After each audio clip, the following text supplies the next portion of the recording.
right, everybody. Good afternoon, good evening, wherever you are. It's afternoon for me, Pete. I'm in Monterey, California. It is Tuesday, September 2nd, 5:05 p.m. Eastern Standard Time. How you doing, Pete? Good, brother. Good to be here today. We got a very exciting guest. That's what I heard. You kept telling me that all week, how excited you were. Welcome, Lieutenant Commander Vernon Geberth. Well, thank you for the invite. Nice to finally meet you in face-to-face, Pete. Yeah, same. Yeah, so listen, everybody, we got a great episode today. We're going to go for our listeners today. We're going to go into a little bit of Vernon's career at the beginning, but Vernon really wants to talk about the Larry Davis shooting in Manhunt that occurred in 1986. It was my first year on the job. Pete, I think you came on right after that, next year, I think. But because you're being a Bronx guy and a Yonkers guy, you were probably right in the thick of things up there, finding out, tracking what was going on. So we'll get into that. So if that works for you guys, let's talk about, what's going on in terms of the Tavern. Pete, what are you drinking today, buddy? I am having an Espolón Añejo tequila. Nice. I got a Lagunitas IPA again. I slim pickings in the bar area today, so I didn't really have much. I think next time when I'm back home in the home studio, I'm going to do something fancy. Put my pinky out or something like that. Vernon, what are you drinking tonight? Well, I figured I'd bring a little bourbon to the party. A little Angel's Envy, Jack Daniels, and bourbon on the rocks, Now that I'm retired, I can drink in uniform. Love it. I would not lie and say that I never drank in uniform when I was on the job. We didn't do it often, but there was one or two times where it happened. Discretion. Well, we got a really exciting show, a great topic, and some wild times. Definitely going to bring in some videos. I found some old news clips, and then some commentary by some folks. And then there's tons of pictures. So, Vernon, thanks for sharing those pictures. So why don't you let the audience know, again, I know some of the Finest Unfiltered has seen you before, but we're coming on. Pete and I have more of a national presence, so there's a lot of people from out of state, which I know you have a lot of traction having done the Practical Homicide Investigation course all over the country. So for those viewers who have never heard you on a podcast, just give a little bit about your career at the beginning here before we get into the Larry Davis caper. Well, I had a very good career in the NYPD because I started in the Tactical Patrol Force, and we were the untouchables, so to speak, and the unscrupables. I mean, we never had a scandal, and you'll never see another unit like this again, because the beauty of the Tactical Patrol Force was if you worked and you did good, you got promoted. Merit-based promotion, brand new idea. This is before DEI and all the other stuff. So within 3 years of my entry into the NYPD, I was in the detective division. I don't white shield, but I was in the detective division. I got my gold shield about a year later in Bronx Narcotics, and I had a good run in Bronx Narcotics. And a lot of things went on in my career. I don't want to take up the podcast with Vernon Geberth stories because I want to concentrate on when I got to be a lieutenant commander finally in charge of homicide, and you couldn't blow me out of that job because that was my lifeblood, homicide. That's all I wanted to know. I was in the best job I could be in. I was commanding officer of Bronx Homicide. I was implementing my practical homicide procedures. I had a good crew, had good people, and you couldn't pay me to take the captain's test because I was making captain's money. Plus, I was doing what I liked to do. And then we had the Larry Davis case, and that was the beginning of the end of my career in the NYPD and the beginning of a new career in Practical Homicide Investigation. Well, you know what? With that, Vernon, I know you really want to dig in, and you're being very humble about your career and wanting to talk about, just get into the Larry Davis caper. But before we do that, we really have to acknowledge, I'll let Pete talk about it, Practical Homicide Investigation, the father of homicides. And anyone who knows, is there a squad room anywhere in the New York City Department that does not have this hanging up anywhere? Pete, you ever see an office that didn't have this? No, I've seen it all over the place. In fact, in the Bronx Homicide Task Force office where I worked long after Vernon left Bronx Homicide, there was one that was made of wood, a big one. It was etched into wood and hung up. But no, I remember, look, when I became a cop, my goal was to be a homicide detective. I thought that was going to be the pinnacle of my career. And first thing I did was got my hands on Vernon's book and really just immerse myself in it. But plenty of folks that went to Vernon's training came back with that particular little plastic placard, and those things were omnipresent. They were everywhere because people were proud to have gone through the course. Very informative, great book, Vernon. The people who had that placard actually answered a question. Getting cops in New York City to answer a question is pretty hard. That's a tough group. You stand in front of 250 hardcore homicide detectives. The first thing they're thinking about is, who the hell are you up there to teach me? And I say, well, I'm not there to teach you. I'm here to show you what I got. And this is the mission. That's the mission statement. Thou shalt not kill. And one of the things I would do, I'd walk around the class, I'd ask questions and give the placard out. And one of my favorite tricks was, and everybody knows this in the NYPD, that's one of the most desired schools to attend, the Chief of Detectives Homicide School. The problem is the real detectives don't get to go because everybody in headquarters jockeys for that spot. So when I came down there, the coordinator would tell me who the phonies were, right? So what I would do is I'd walk up to them and ask them a question. I knew they didn't know the answer. So what are you doing in this class? You should make room for detectives, So that was my little get even trick, a little passive aggressive behavior on the part of the retired lieutenant commander. Nice. When I was still in the job, I didn't dare do that. Yeah. But listen, it was a good run. No, I tell you, Vernon, that book came in handy. I never got a chance to go to the course, but I read the book cover to cover. And it's weird because I spent a little bit of time in the 4-5 squad, which, as you know, in the Bronx, the 4-5 squad was where they did a lot of the dump jobs, Ferry Point Park, Pelham Bay Park. So learning about all that stuff that you covered in the book was really helpful. It wasn't always just the stuff where you had a drug dealer homicide, which are somewhat easy to solve for the most part. We had a lot of the whodunits. It's funny because I worked the good thing about those jobs out there in Orchard Beach you're talking about, where they dumped those bodies, the best part was that was a mafia case. They gave themselves up later on the wire because they're stupid. Yeah. They tell war stories and they talk about who they did and how they did it. So eventually they get caught. And that's the beauty of wiretaps. I mean, it doesn't stop.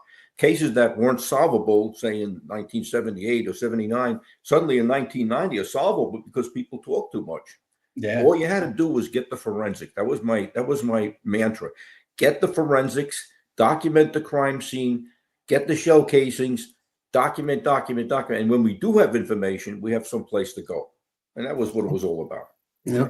Billy Larkin, who you probably remember, he was my sergeant there. He's an old timer. I was telling Tom he used to like to hit the scotch a little bit, but a wonderful human being. He said if they ever developed Pelham Bay Park, whoever was the squad commander at that time would get filthy rich with overtime because his body's buried all over the place there. I think it actually made the list of U.S. killing grounds. You know, I have that list of killing grounds. Pelham Bay Park was one of them. I don't remember who it was, but the squad commander out there was talking about putting video cameras up along Shore Road, all right, so they can see who dropped the bodies and get the plate numbers. That's a pretty good idea. Yeah, well, in the early 2000s, they started developing that wasteland in Starrett City, Brooklyn, in the 7-5. And the very first day they dug, and we had Joey Herbert on last week, and he was the squad commander, so we should have asked him, and maybe we'll bring him back and we'll talk about that. But the very first day they found a body, they stopped construction. Second day they found a body, they stopped construction. And oddly enough, they never stopped construction ever again. There was only 2 bodies in that whole landfill. What do you think? Yeah. Funny how that happens. I guess they lost a lot of money on those first 2 days and they weren't having it, which is really sad, actually, because Vernon, in your oath, let no one deter you from the truth. And who's going to deter you from the truth? Usually people in command, administration, worried about overtime, worried about things that shouldn't be worried about. And that's the problem. They lose sight of the objective. The objective is to solve the case and bring closure to the family. And, I'll never forget this as long as I live. And not because you're doing the podcast, but I had been down at the NYPD class teaching. I get a call from this guy, Lieutenant Tom Joyce. I said, who the hell are you? He said, I'm from Cold Case. I said, well, I'm sorry, I don't know you. He says, well, I know you. He says, you were at the class. You have any cases that you really bother you want solved?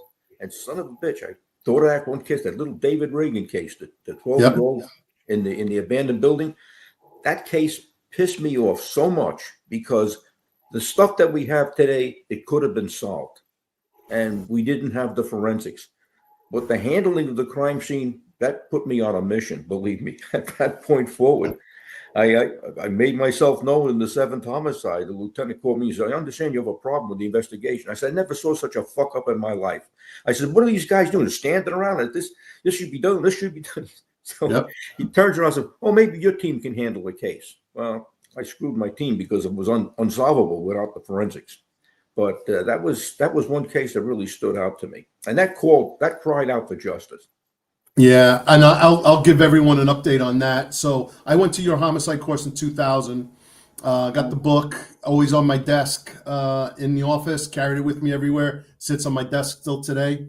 That was 2004. I called you up when I got to the cold case squad, and I asked you about that, and you pointed me to David Ray. You even cited the page, if I remember correctly. So I think you said something like turn to page 110. And anyway, we called the father, Detective Mark Tebbins, may rest in peace.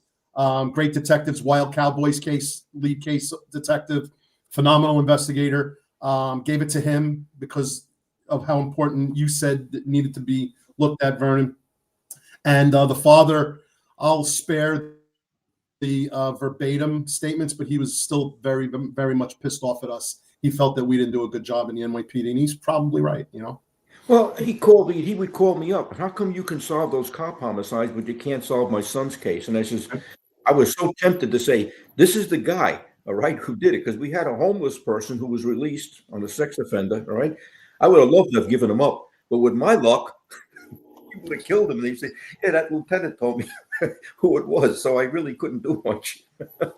Yeah. But it's true. So anyway, so you're in the homicide scene. So here's a picture of you on a scene working on homicides. What would you estimate, Vernon? How many homicides did you work on the NYPD? And then how many of you consulted with since you? I got thousands of cases in my career. I don't want to sound like I'm bragging, but I'm adding research, supervision, everything else I did, plus all the cases I went across the country with.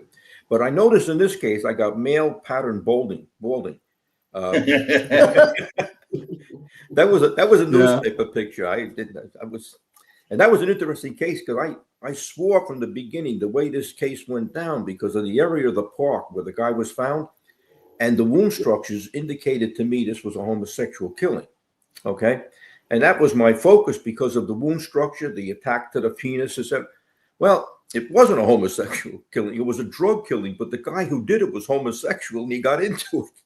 So I wasn't quite wrong. I was half right, half wrong, but we solved that case.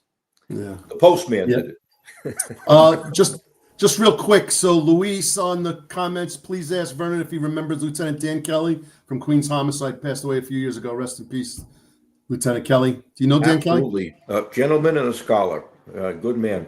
You know, there's a few people in the police department that when you hear their name, you kind of light up the face because they're good people. Yeah, we have a lot of pricks in this police department. Let me tell you something. The problem is they seem to skate through. They're like snakes. All right, they just load up different detail. But I'll tell you right now, the good guys, we all know each other. Yep.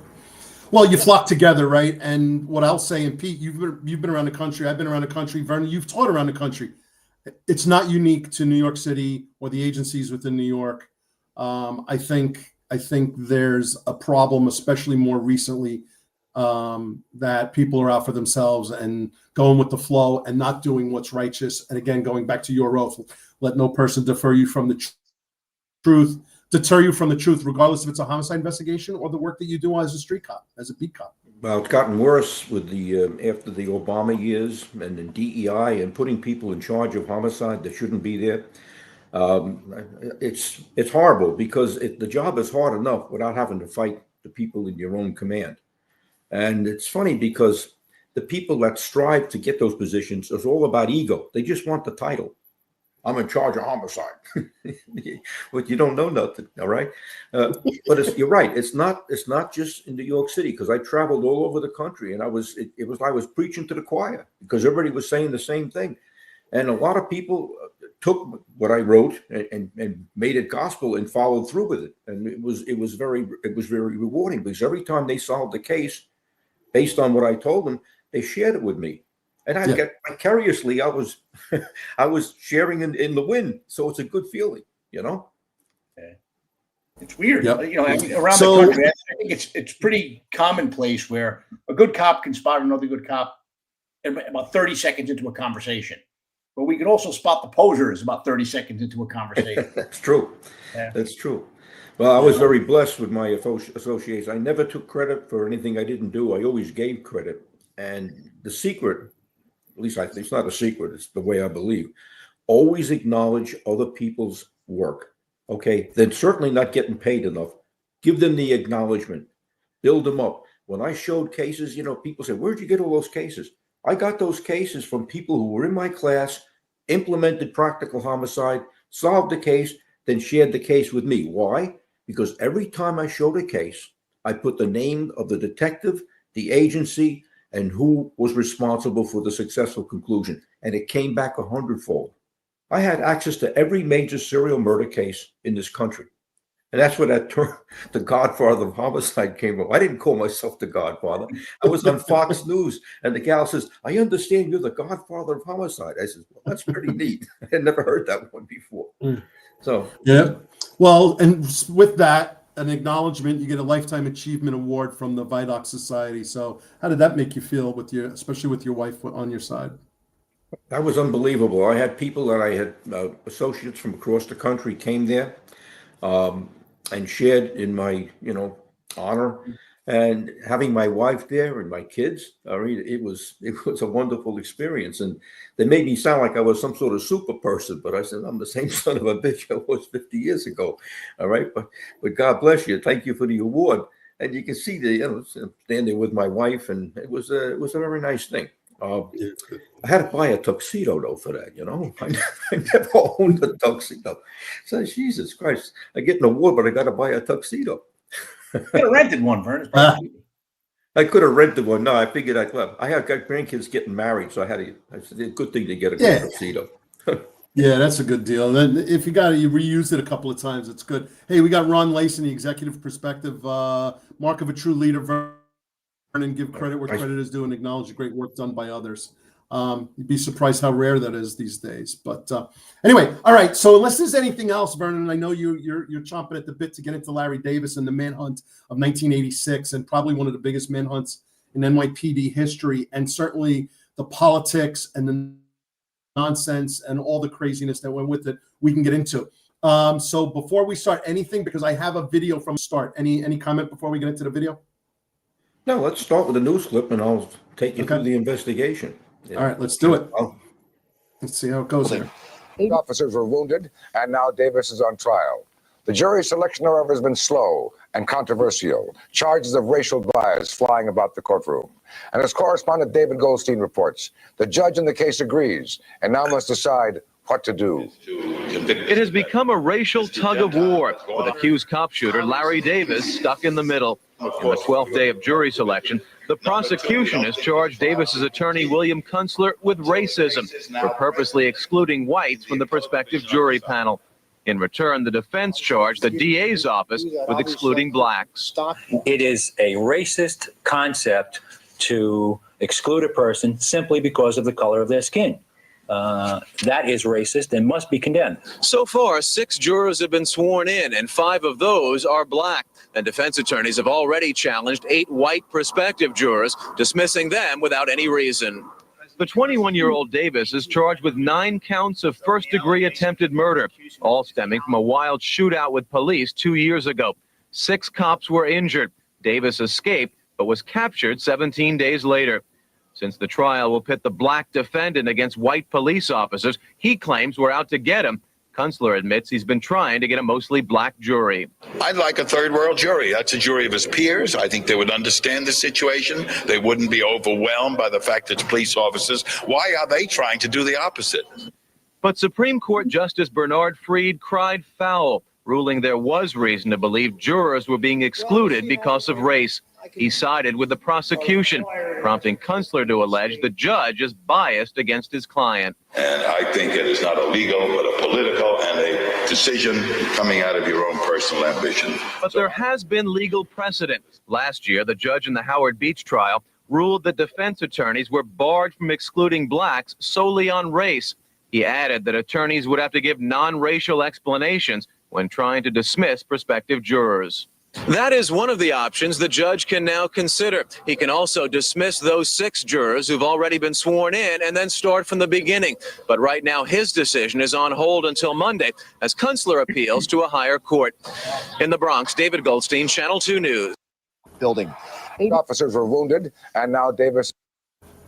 Well, let So, me tell you something. That was the end of the criminal justice system. First of all, William Kunstler has always been a problem, and Lynn Stewart. They're radicals. They're radical anti-police. What they actually did, though, when you think about it, is they preyed on the latent racism and ignorance of the Bronx jurors. They planted the seed. Cops are bad, right? The blacks are good, right? The cops are doing the drugs. I mean, it was a whole fairy tale that they put together. Now, part of that fairy tale was those cops that were shot, the 6 cops that were shot, were all part of a conspiracy to kill Larry Davis because he was doing drugs for the cops. It is so outrageous to think that people who never met each other from different ESU, the squad, the local police, they came together that night to kill Larry Davis? No, they came to apprehend Larry Davis, okay, because he was a killer and a thug, and he was killing people in the community. We had 6 homicides on Larry Davis, including homicides in Manhattan.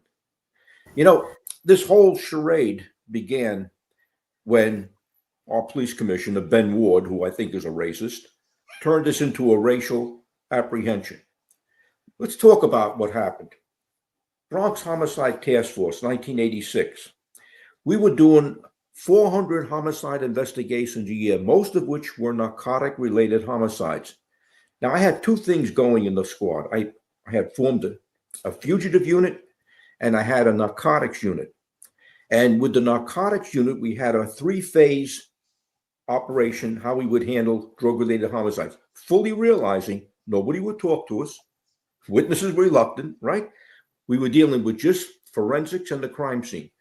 Then, whoops, then the intelligence, all right?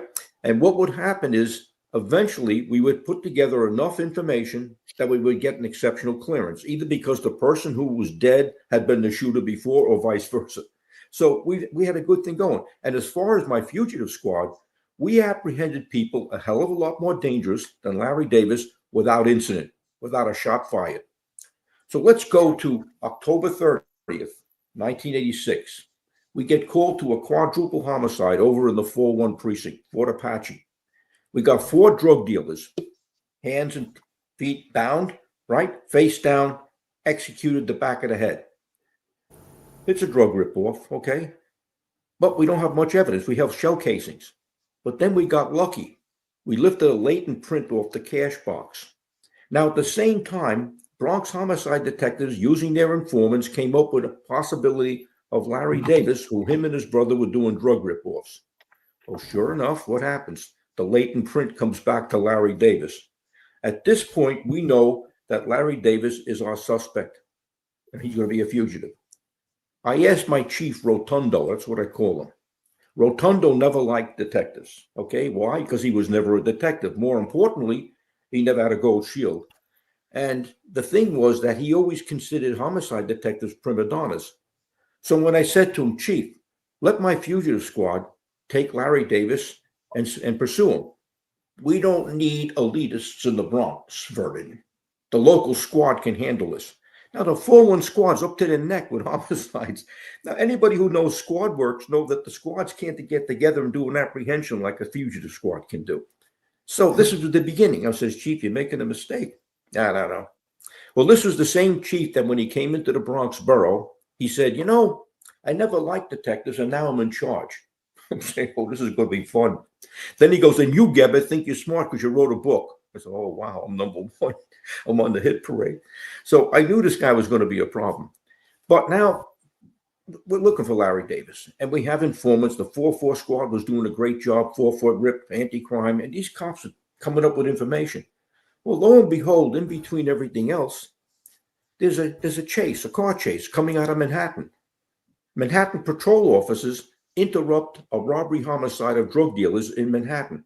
They're chasing the fugitives across the Alexander Hamilton Bridge. They're firing shots. They're calling for help from the Bronx. The units begin to respond. In comes this eunuch, newly promoted captain, probably was never in the street, orders this chase to stop. All right. You don't order a chase to stop when there's shots fired. This is serious. When we got the police car back, the police car had ballistics matching the quadruple homicide from the 4-1 precinct. So at this point, we know Larry Davis is our suspect. But Rotundo wouldn't let the fugitive squad handle it. So what happens? On November 19th, 1986, detectives get information. Fulton Avenue, 1231 Fulton Avenue. They get together with emergency service, the squad, and precinct uniform. They're going to get Larry Davis. Well, everybody knows it's very hard not to make noise with emergency service trucks and cops mobilizing.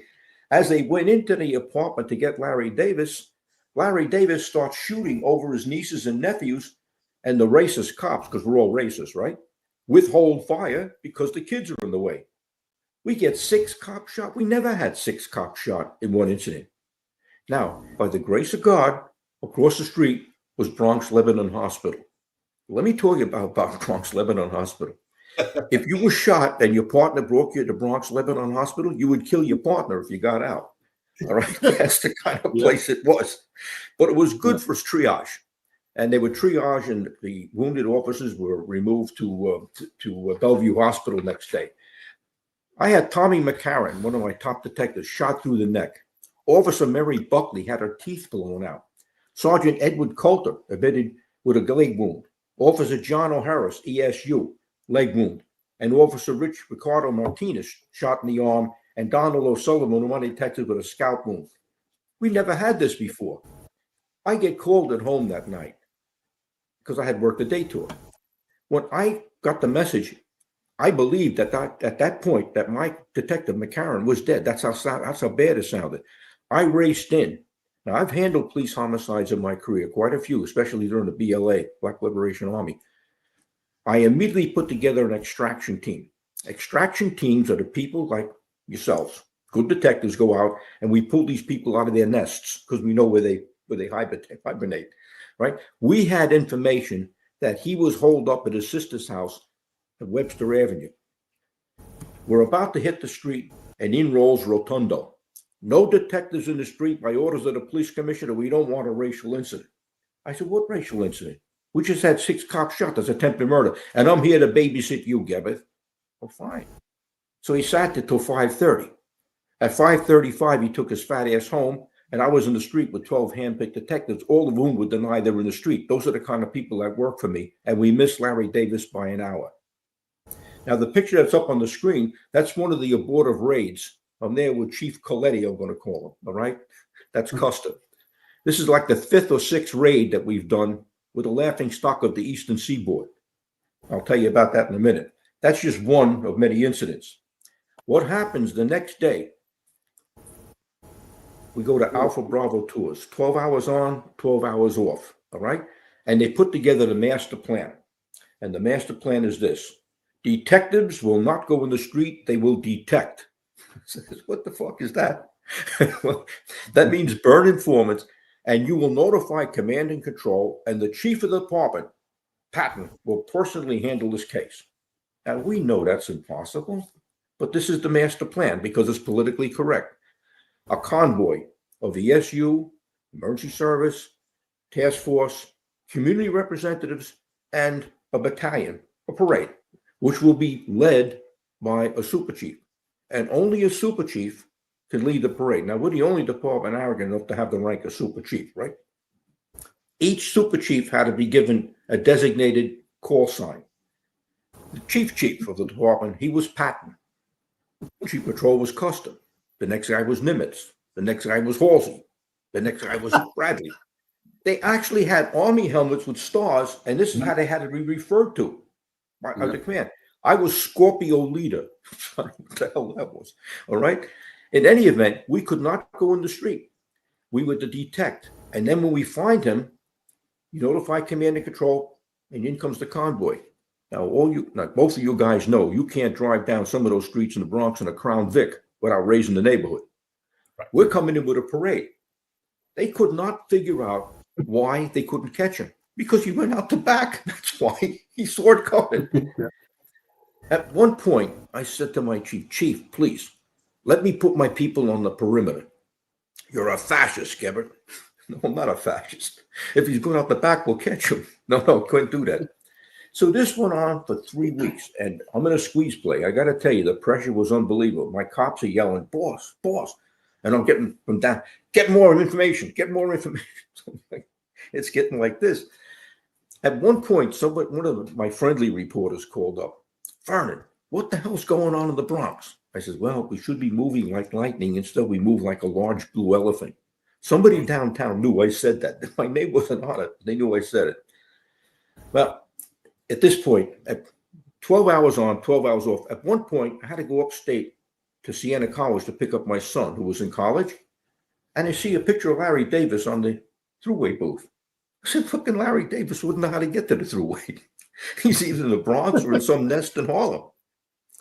Right. It goes on and on and on. It's getting worse. Now, they detailed the deputy inspector, Jim Powers. He's no longer with us, God bless him. He was a homicide commander, to make sure I did not go in the street. This is but Geberth's not allowed in the street. Every once in a while, I'd sneak some detectives out, but I wasn't allowed. So on December 5th, 1986, the phone rings in my commander's office. It's one of my detectives. We have Larry Davis on the wire at his sister's apartment at the Twin Park houses on Webster Avenue. This is big. This is now I know we have him in a position in a locale and we can move. My job's to notify command and control. I said, do not notify command and control. You have notified me. At that point, I was insubordinate. Inspector Powers goes, I'm out of here. In other words, if you're going to commit suicide, I don't want to watch. And he knew what I was going to do. I call it commander side. I was willing at this point to give up my command and my position to get Larry Davis caught and save my cops. That's where I was at in my head. I sent 38 Black and Hispanic officers into that location. Nobody out, nobody in. They want to go out, they can't go out. They want to come in, they can't come in. When you have that building locked down, you call me, we'll bring the white faces in. I call command and control. I put the trucks 5 blocks away from Webster Avenue. What do you got? I said, just put the trucks there. We have them. I go out with my detectives in the perimeter, making sure everything's under control. I can't hear a damn thing because of all the radio chatter. You know a little button on the radio? Turn that sucker off. You don't hear shit. I'm on the portable talking to cops. All right. We have the building sealed. There's no way he can get out. I said, have the trucks respond forthwith. We have them trapped in the building. It took 15 minutes for those trucks to go 5 blocks. It was Custer's turn to lead the parade that day. He's stuck in traffic in Manhattan. They cannot move unless a super chief's in front. Now the fun begins. As they pull up the Twin Park houses, air brakes them. Everybody looks out the window, including Larry Davis. They know what's coming. He can't get out. His only option is up.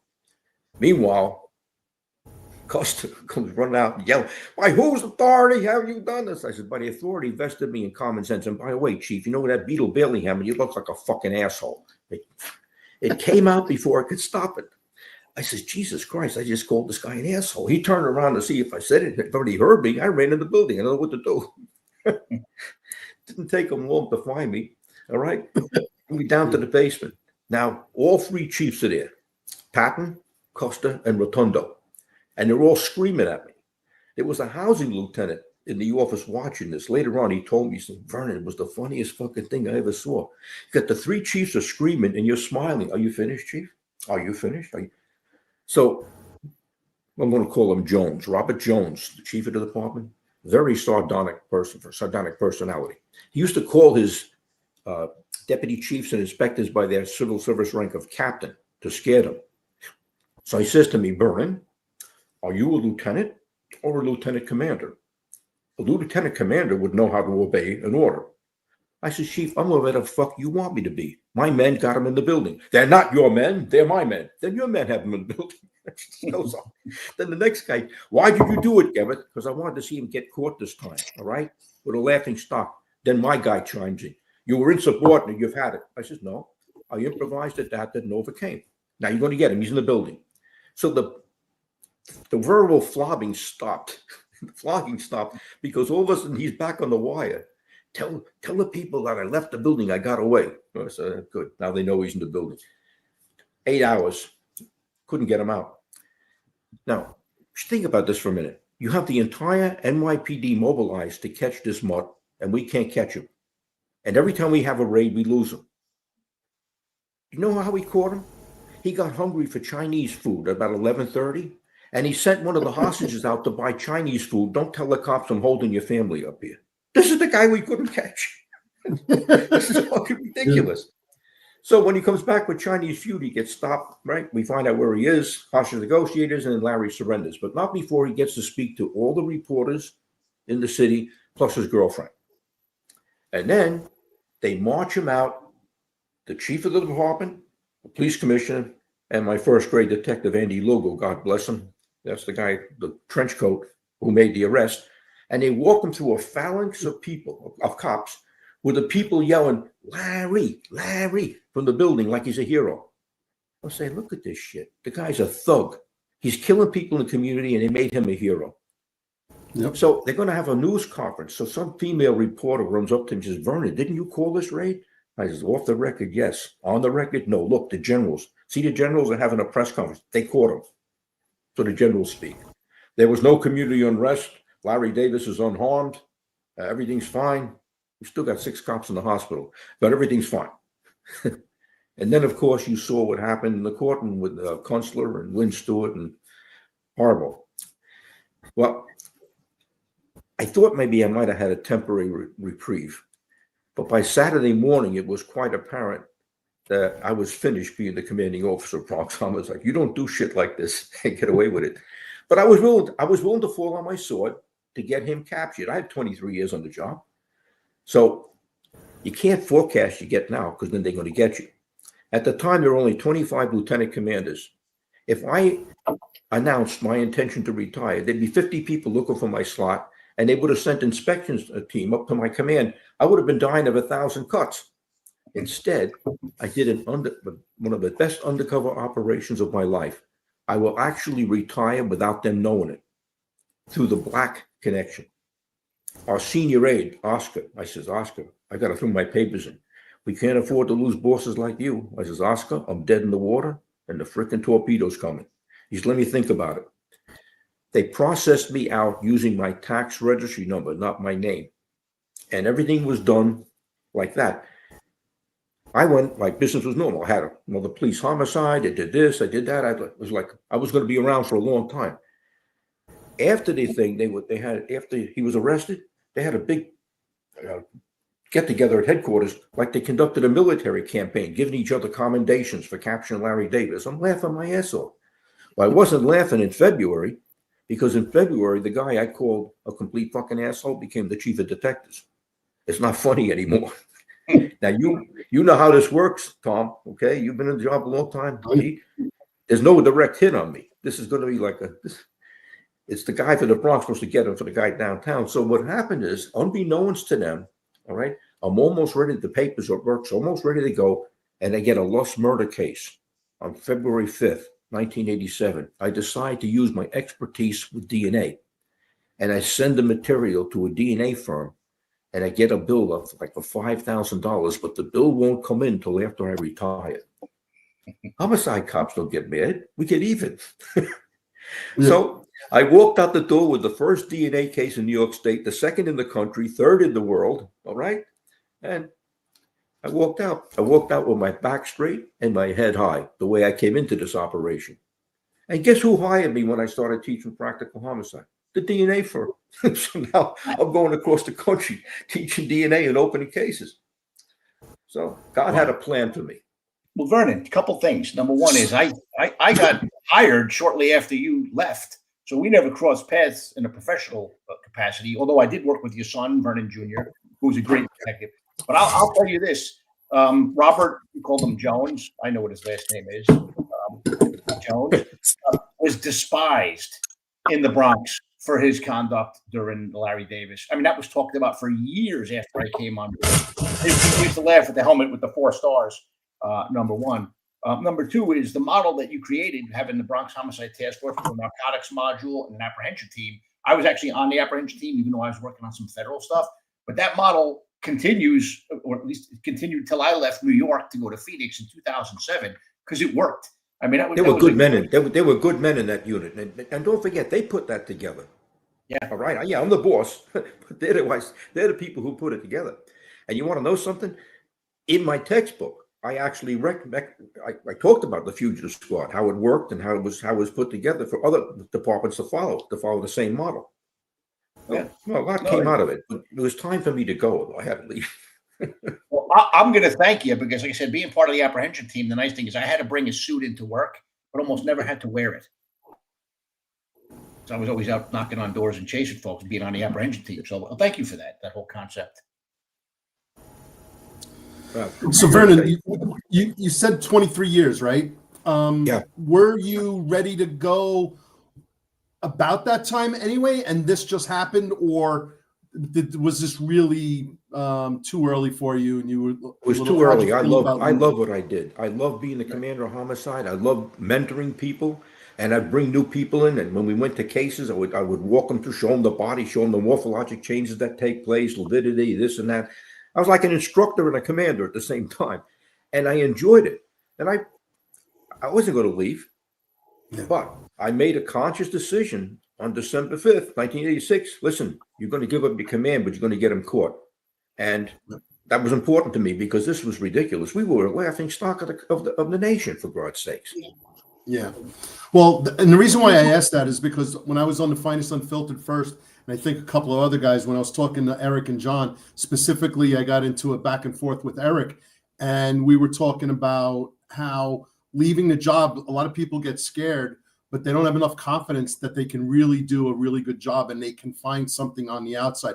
You're an exception. Well, you had this homicide experience and you were able to pave a way and really just carve a path for the homicide investigation and PHI and all stuff. But what I've seen over and over again, and Eric talks about it a lot, is these cops are highly talented. They've seen everything. They don't get rattled. They've picked up skills along the way in various assignments, and they should bet on themselves and not be afraid to take the leap and go out into the real world. And they do really well. I see a lot of cops do really, You're really absolutely well. right. You're absolutely right, because everything we did in this job is a skill set, and we learn early on. And it starts with patrol. It's how do you approach people? How do you stop a car? And then when you get into investigations, wiretaps, bugs, this and that. And by the time you have 20 years in the job, you have a lot of skills that are employable right across the board. Now, in all honesty, I was already teaching homicide outside the city so I could pay for my kids' college tuitions, So I knew I had something to fall back on, but I didn't think I was going to make a complete career out of it. Little did I know I was building up a reputation in different programs. But once I hit the ground running, that was it. I mean, I was on the road 3 weeks. I was laughing when you were traveling to California today. I said, "Oh my God, I'm so glad I don't have to do that anymore." Because when I traveled, there was an airline called Continental before United bought it and fucked it up. All right. Continental was the best airline in the world because if you were a frequent flyer, as soon as you booked your coach ticket, you got bumped to first class. And I was a platinum card. I got so spoiled that when I finally stopped when I retired, I couldn't believe I was in coach. What happened? Yeah. No, well, I'll tell you. Good. Yeah, 3 weeks a month on the road, it was unbelievable. But I built a great reputation. And that book, that book is constantly being revised. It's now in its 5th edition. And the 5th edition is like 1,229 pages. It's like every form of death you can think of. Yeah. I got to laugh. Are you doing the revisions, Vernon? Do you still do It takes them? 2 hands to hold the goddamn book. Bible of homicide.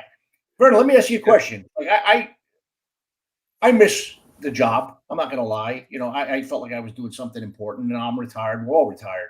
Kind of envy Tommy because he's still doing stuff that helps benefit law enforcement. I'm not doing that right now, but I do occasionally get the chance to talk to people still in law enforcement, about leadership stuff. But I kind of view it as paying it forward, thanking the people like John O'Malley, who we spoke about earlier, who helped teach me the job. It's like my gift back to them, like passing the knowledge on. How many people would you estimate you've trained in your career? 74,000. 74,000. I keep records. Wow. 74,000. And I can tell you I got the list of every place I've been. I'm like dog shit. I was all over the place. I never had a big ego because I figured like dog shit. Here I'm over there. But the best part of it was that towards the, in my peak of my career, I could teach this course in any part of the country, and I could bring the cases that they could relate to down south, out west, Midwest, Northeast, because I had the cases that they could, they could relate to in their world. And of course, I had other cases also. But every time there was a forensic advance, it was included in the program. So I watched DNA from its get-go, right? When I had it in 1987, RFLP technology, this was a Model T of DNA. I watched that grow because I was with the firm, and they were teaching me microbiology as I'm going along. And I saw this stuff become like where we are today, genealogy, right? DNA, how they caught the Idaho killer. This is amazing stuff. And the beauty of it is, it's not just for the prosecution, it's for the defense as well. If you didn't do it, it'll eliminate you.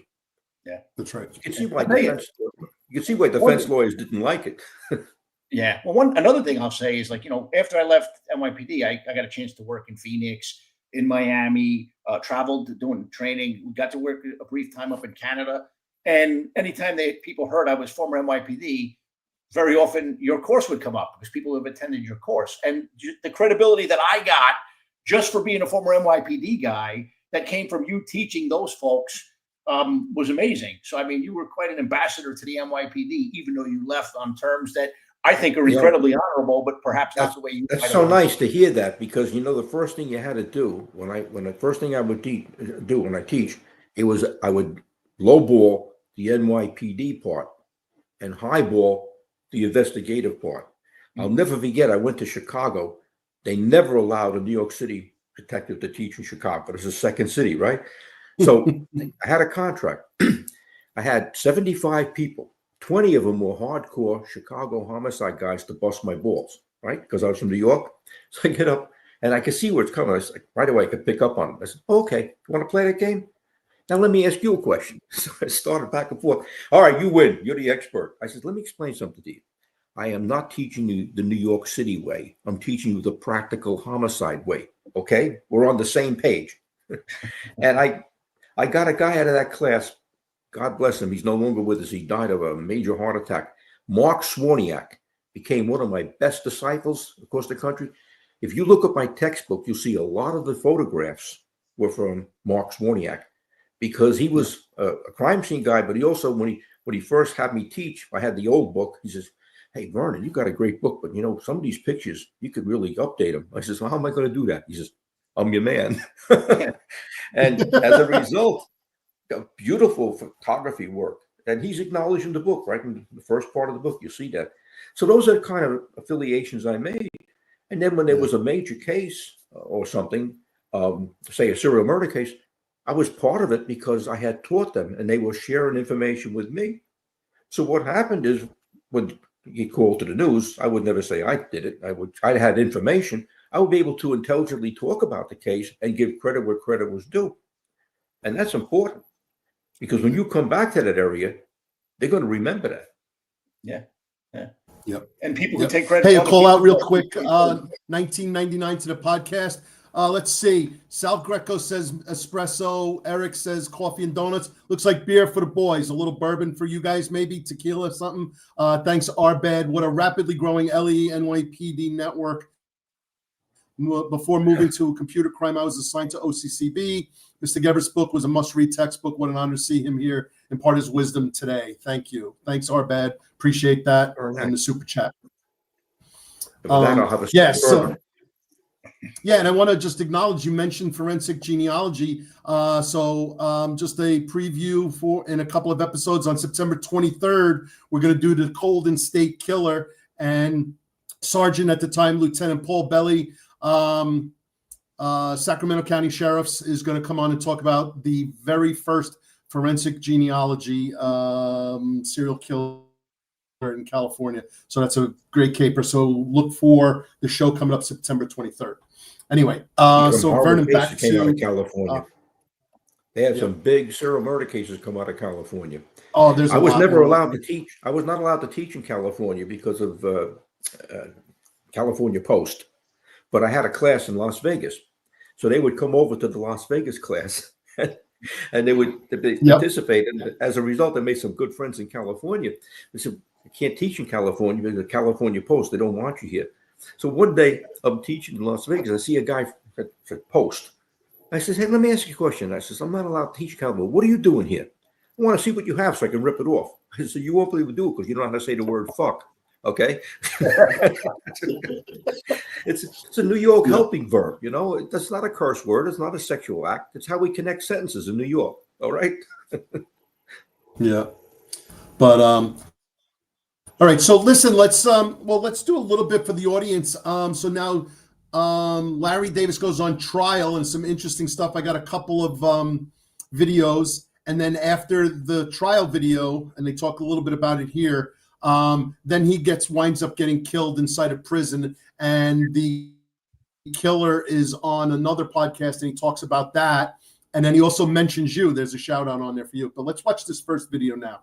Let's see if I can pull this one up.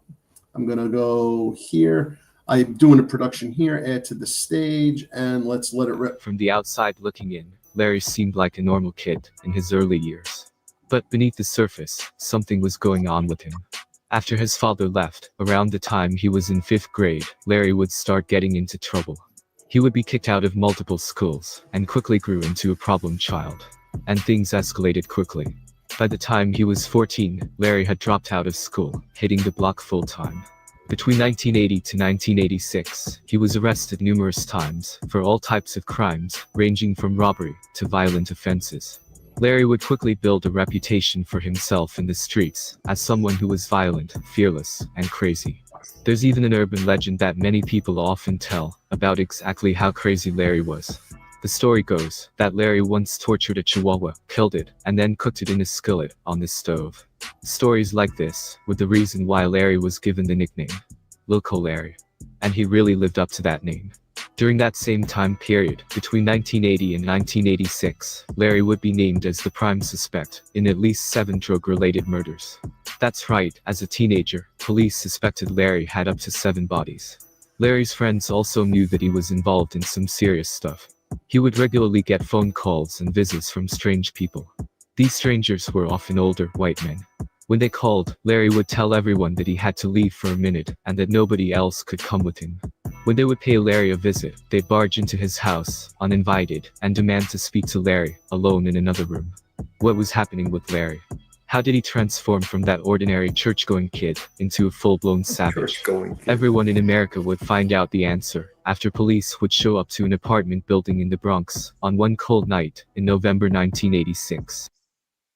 Okay, so that's what we're up. That's where we go. So that's the what they're saying. Why this kid was wild and crazy is what he was. And then, as we talked about before, the conviction, gets an acquittal.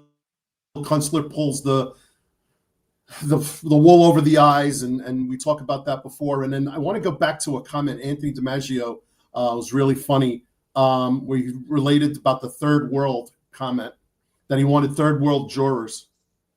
Yeah, that's flattering. And so they went to court, and Kunstler got him off on a couple, but he eventually gets convicted. Are you familiar with the case that he got convicted, Vernon? He was only convicted of gun possession. Every homicide he was acquitted of, which was outrageous. It's crazy. But again, it was the ignorance of the jurors and the racial card that was played big time by Kunstler. Now, you know, this race card stuff started way before that. We saw it in the O.J. Simpson case, okay? We see it today in every case. The bottom line is, what's the dirty little secret of the black community? They commit most of the crimes. That's why the inner cities are fucking no-go zones, all right? So when they talk about a reduction in crime, no, they're not talking about people who live there, because the people who live there want the cops there. That's the difference. But they don't have a voice. It's people like Al Sharpton and this clown out in Chicago, Johnson. They speak for the people, but they're not there. They don't live in those communities. And as far as walking around, I'd like to see that guy Johnson walk on the south side of Chicago without a security detail, get his ass handed to him, right? But this is the big, well, like I say, this is the big like the Wizard of Oz type of thing that they put out there. And of course, the liberal press is a big problem because the liberal press is the megaphone for this stuff. And we in police service, and most of us who have retired and we look back, the problem has always been the fact that the dirty little secret is that most of the crimes were committed by the blacks in the inner city. So you don't want to say that because it's politically incorrect. So you want to call me a racist? No, call me a realist, because I'm working from observation and from experience, not from prejudice. And I grew up in a tough neighborhood, so I know. Well, I think saying that and not addressing that it is a statistical reality is really an insult to the good, hardworking people who are there and who are law-abiding and are living like that. And then you're telling them that it's not happening, and then you're telling them that there's nothing we can do about it. And then they talk, and then they just have contempt.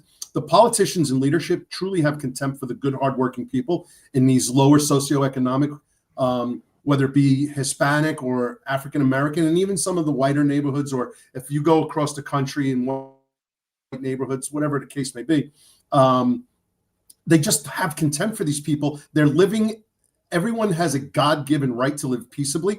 And like, where does that infringe? And you can't address the problem if you don't acknowledge what that problem is. If you brush it away, it's not going to happen. Hey, listen, you worked in these cold cases. These are decent people that lost loved ones, and they want you there. They want your help, and they're very appreciative of the fact. The bottom line is they don't have a voice. They can't speak up. Did you see what happened when Trump came to the Bronx, the big crowd that gathered to see him? Because they legitimately know that he cares. And in Washington, D.C., Muriel Bowser, she started opening a big mouth because the DNC told her what to say. Then when the place gets cleaned up, she goes, oh, my God, I guess I gotta change back. So she pulled back. It's common sense. It's common sense. But, you know, you're not going to see it. And now it's been, you know, it's so bad. I don't know if we'll ever get back, because people have taken up two sides and they're intransigent. They're not moving. There's no common sense. There's no common ground. No, it's politics. I tell you, I mean, look, I walked the beat in the projects for years. And, you know, anybody who walked in the projects, you knew something. What you saw knuckleheads out in the street, right? You'd see the kids coming out to get on a school bus and then getting off the school bus and going home. And then you'd see them looking out the windows through the bars, through the child safety bars, so they wouldn't fall out the windows, right? And what would be in the park and in the basketball court would be the thugs, right? You'd walk through the basketball court, you'd be stepping on crack vials, spent shells, hypodermics. The kids couldn't go out and play. And when you got to talk to the parents, the families that were trying to raise their kids in safety, you know, they wanted the police there. And they spoke to us. They gave us information. But you never hear about that stuff. And then, like, I remember Laura Blackburn took over to the housing authority, and she was good to the cops. But there was this surge of, like, you know, we're going to fix the problems by they put in, like, new basketball courts and rebuilt community centers. Well, guess what? Now the assholes were just hanging out in nicer basketball courts, still doing the same thing. The kids were still trapped in their apartments because we weren't allowed sometimes to go out there and do things depending on whatever administration was in place. So you're entirely right, Vernon. It's not the entire group of people. It's a small section that no one wants to call out. You had to be there. Pete, you had to be there to experience. Now, I read your book with the murder mayhem and the Soundview case, where when you first came into housing, how you felt. And then later on, when you developed a relationship with the people in housing, how good you felt about what you did. All right. That's experience of all of us. We all had that experience. And so I appreciate when you're saying that, because people think that we're the bad guys. No, we're the good guys, and the people want us there. And it's so important, you know? Yeah. Yeah. And it's funny. I worked as a squad commander, I was in the 7-9 from 99 to 04, 1,586 days. And I loved every minute of it. It was wickedly violent, and it was a lot of really bad people, but you could see through where the good people were. And I remember standing in front of a housing development. I want to say it was Lafayette Gardens, or maybe it was Marcy. I can't remember. But and just hearing the mother say, no, I as soon as we hear the gunshots, I teach my kids to jump in the tub. Like, that's no way to live. And then we had there was a stray woman shot in the face the other day, 69 years old, stray. She gets killed. I made a comment on LinkedIn on that, because we had a woman by the name of Candace. I'm not going to mention her last name. She was shot by stray rounds. I had a girl nicknamed Pumpkin sitting on her bed with her baby in her hand, watching the New York Football Giants take a bullet to the head with her baby in her arms. Like, I'm sorry, guys, but this has to be addressed, and it has to be done with, as Eric says, intrusive policing. And there's a larger strategy. It's not just proactive policing. There is community policing. There is warrant enforcement. There is juvenile enforcement, and all the different strategies that take place. But if you're not going to even admit, like in Seattle, Pete, and I know you got a Seattle thing coming up. In Seattle, they don't even put the race pedigree on their reports. Yeah. Let me tell you something about Seattle. Seattle's lost. I taught for 30 years out there, all right? I saw this coming before anybody else. I had never seen homeless encampments before until I was out in Seattle. The whole side of the freaking mountain was tents. I said, what the hell is that? Well, that's a homeless encampment. I said, you allow that? Yeah. That's where I got my first blowback, because if you remember Practical Homicide, we always opened it with the national anthem and a prayer, right? You should see the reaction. There's no reason to bring prayer in a clip. Watch this national anthem. I said, wait a minute. You're a cop and you don't believe in God? There's something wrong with you. And by the way, this is the national anthem. Well, we don't like that. Good, then you don't get the program anymore. Bang. I took it out. I got some real negative stuff up in Minneapolis. I swear to God, Minneapolis has been a shithole for years. I stopped teaching there in 2010. I get up there to teach my class, and somebody gets up from the state and says, if you're offended by anything this man says, you can make a complaint. I said, well, here's my rule. If you don't like it, get the fuck out. Right? That was the end of Minneapolis. Yeah. Oh, hey, Ron Layson makes a comment here. I love that Mamdani says his evidence-based public safety plan shows the majority of gun violence victims are Black and brown, but he neglects to show who the perpetrators are. We say it, and then we become racist. So there you go. well, wait a minute. Isn't he Black? I thought he said he was Black. Oh, is he? Well, he is from Uganda, He's to right? be So Black. Yeah, I guess he's I'd like to know how much African-American. I'd like to know how much of that money's coming in from the Muslims in the third world country and dark web that's supporting this guy. This guy's a snake. All right, they're putting him in the tent. The Democrats have a big tent and they let the snakes in. That's the problem. Yeah. So I have a theory on Minneapolis. I want to get your guys' take on this. So you ever heard the term Minnesota nice? Yeah. So there's a term, Minnesota nice, where, and I've met a contingent of cops from Minnesota, my very first IACP in 2005, and they're tremendously wonderful, really nice people, a bunch of cops from Minneapolis, St. Paul, all over the area. And I always heard Minnesota nice. And what I believe, and I've listened to some podcasters and some people talk in the Fall of Minneapolis documentary, what I believe is progressive liberals have taken over that city and exploited the Minnesota niceness. Mm-hmm. And everyone who leads in that state is from somewhere else. Fry, the mayor, is from somewhere else. Ellison is from somewhere else. Walls is from somewhere else. They're not even homegrown Minnesotans. And so they've taken over, and now they're out of control. Well, Minneapolis was always the centerpiece for the social workers and things, where they'd go to Minneapolis, they'd be trained, and they'd go out. They come from the West Coast into Minneapolis. And so they were very liberal, very progressive. That's why I had to stop teaching there. But the cops were decent people. And it was kind of scary. They had to come up and whisper to me. All right. They were afraid to talk in front of some of the people in the class because they'd be reported. It's unbelievable. They're taking away the manhood. And you want to know something? See, you came in 1987, Pete, right? Yeah. Okay. My son came in. My son used to tell me, Dad, I should have been there when you were there. And now it's the other way. I should have been there when you were there, because see, when we were back in 1965 in the Tactical Patrol Force, when we were on patrol, you did not fuck with us. Let me tell you something. Right. We didn't take misdemeanors. We laid them out. Okay. Felonies only. And when we came into the neighborhood, the word was out, crime stopped. There has to be consequences for bad behavior. They have to fear the police, and they have to feel pain.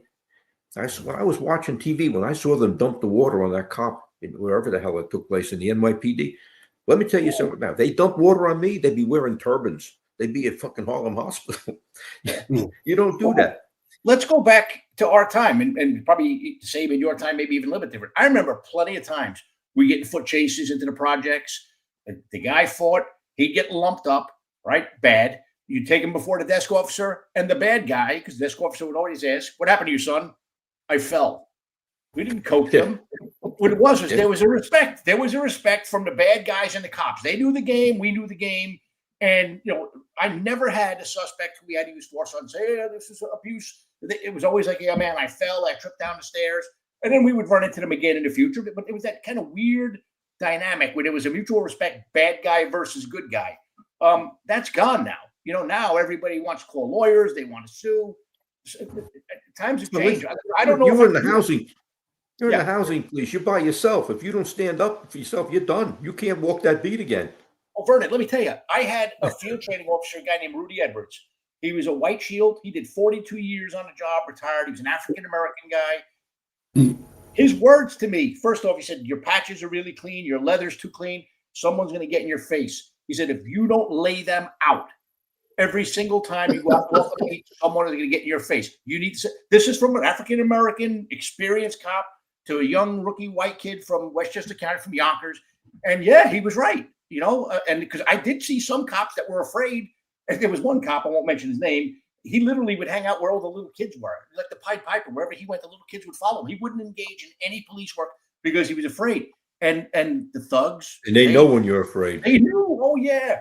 So it's just sad that kind of mutual respect that we had, that we did our jobs, and they understood why we did what we did. That's gone. And I think a lot of it is the progressives and the lawyers that want to get rich suing cops. It's a different era. Again, I don't know if I could do the job today. Well, I'll tell you a funny story about. I'm sorry. Go ahead, Vernon. That's that. I'm a firm believer in that the officer is the law on the street. That's it. Mm-hmm. You make the rules, and once you establish your reputation, as you did, Pete, in the housing project, I read about that.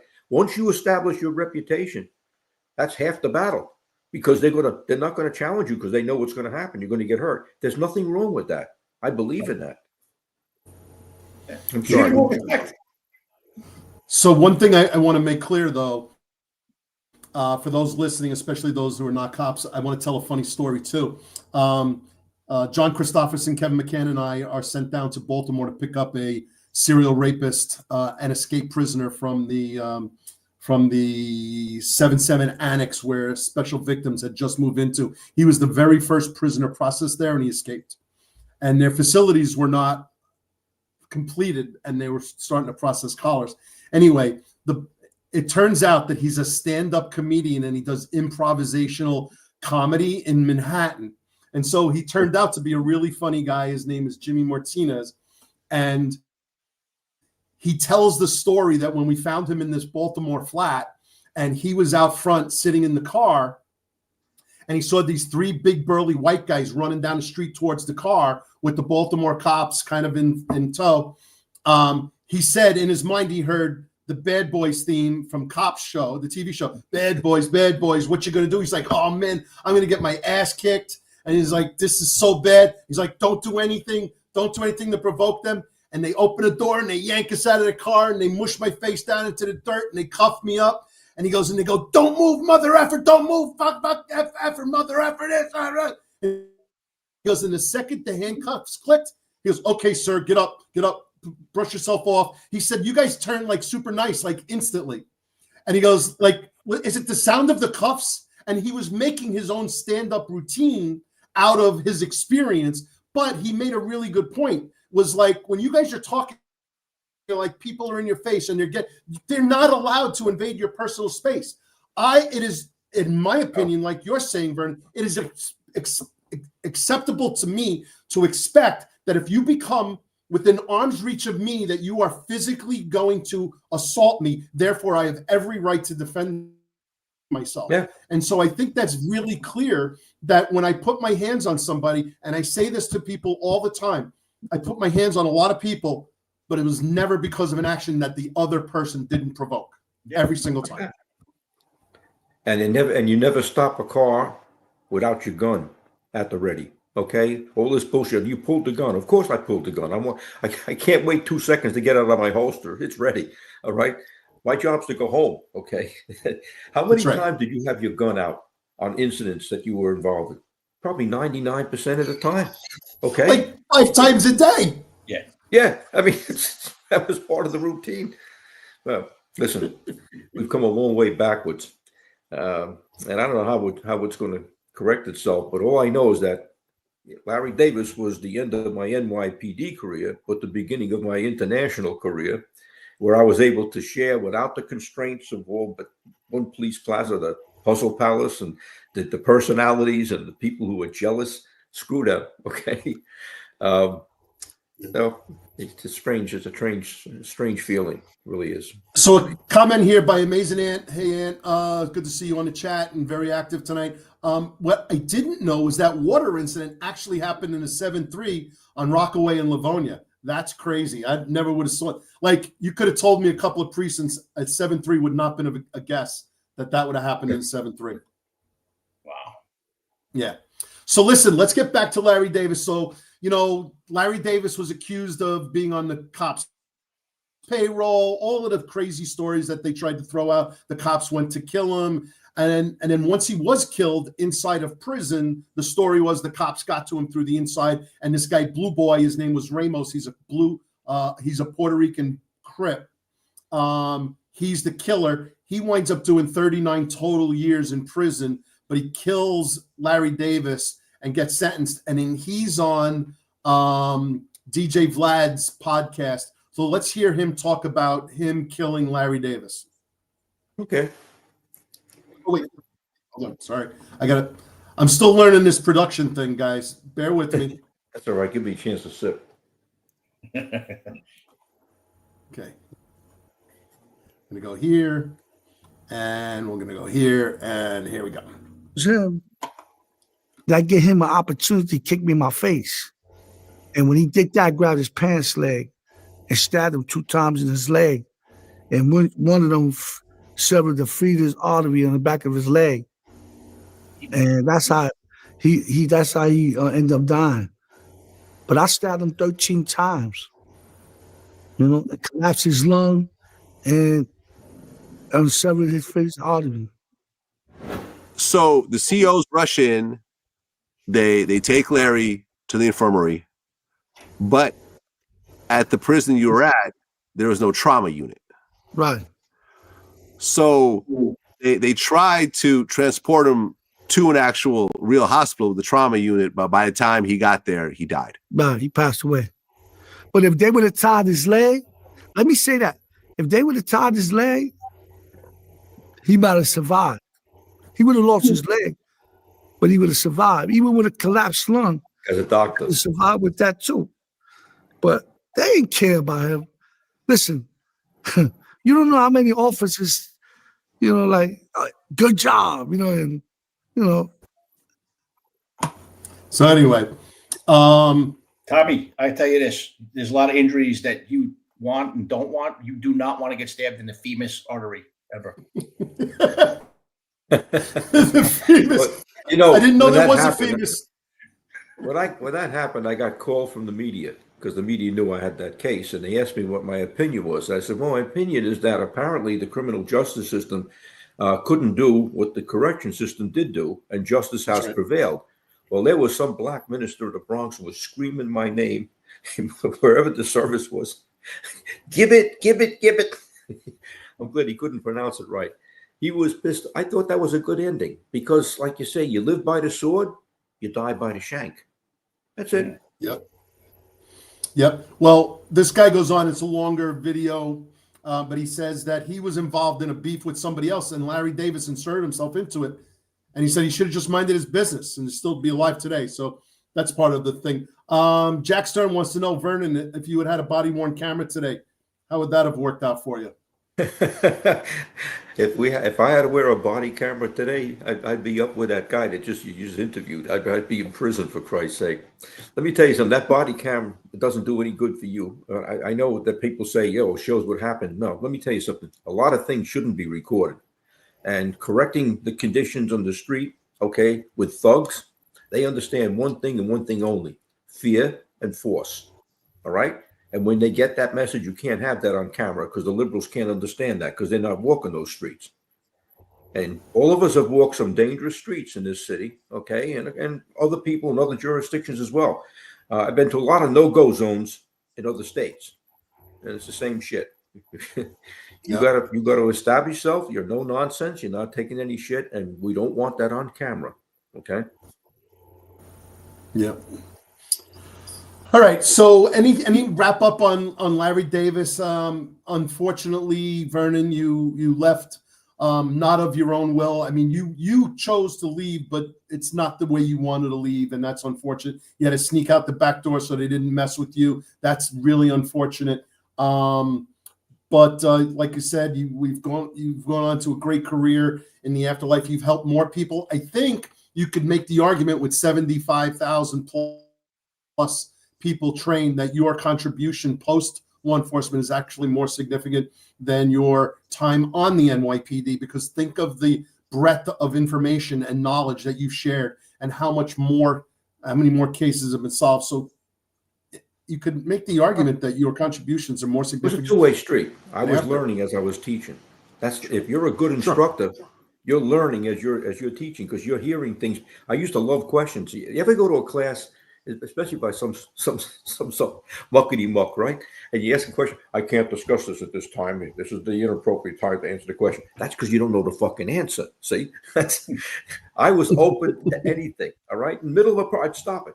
Yeah, what about that? Okay, that's it's supposed to be a two-way street. And this knowledge that I picked up as I traveled across the country, I brought back to the NYPD, because if it wasn't for the NYPD, I wouldn't be who I am today. So I believed in giving back. But then I made the mistake of criticizing Kelly on the Heath Ledger death, the way that case was. I was quoted in the New York Post about the crime scene and about the fact that they sent their own security there. And this, look, and Ray Kelly had a shit fit. All right. Tough shit. I was given it a professional opinion. So he wouldn't let me, he threw me out of the homicide school. So who did he punish? He punished the detectives who were learning. He didn't punish me. Yeah. It was a volunteer situation. Right. And so the Heath Ledger, I know there was another one recently, Ann Burrell from the Food Network was coming out. And like, these crime scenes with these drugs are, I can't say that I've worked a lot of those. Any insights on these things and how they're playing out with these ODs and they're going natural, but then they're ODs? Any comments on that, Vernon? Yeah, some of these new exotic drugs that they've put together. I think is Narcoset or something like that is the new one. And that beautiful Irish girl they found on the boat out there in Long Island. What the hell? She was a healthy person. What happened to her? What kind of chemical did she get?